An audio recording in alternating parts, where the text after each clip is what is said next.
ఉండాలి. Double bond or it may be triple bond, అంటే pi bonds అనేవి ఉండాలి. ఓకే, సో ఆ పై బాండ్స్ అనేవి కూడా ఎలా ఉండాలి?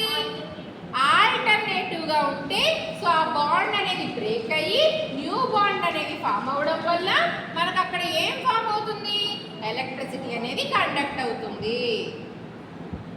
ఓకే, సో ఇక్కడ చూడండి, ఫస్ట్ దాంట్లో మనం దీంట్లో ఏం యాడ్ చేస్తున్నామంటే లూయిస్ యాసిడ్ ని యాడ్ చేస్తున్నాం. ఫస్ట్ దాంట్లో ఒక మోనోమర్ తీసుకుని మనం ఏం యాడ్ చేస్తున్నాం?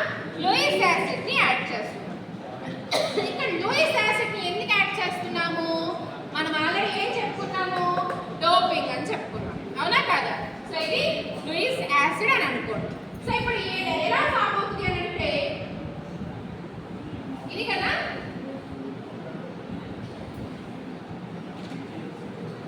రాడికల్ క్యాటియాన్ అనేది ఫామ్ అవుతుంది. ప్లస్ చార్జ్ ఉంది అని అంటే అది యానియాన్ అవుతుందా క్యాటియాన్ అవుతుందా?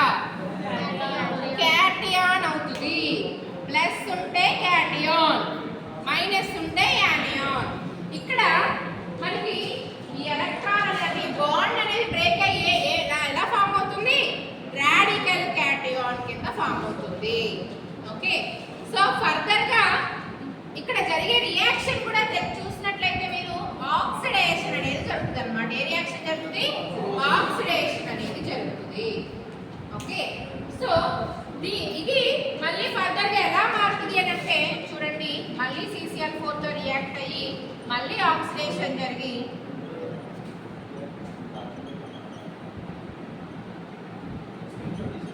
దీనినే పోలెరాన్ అని కూడా పిలుస్తారు. ఏమని పిలుస్తారండి?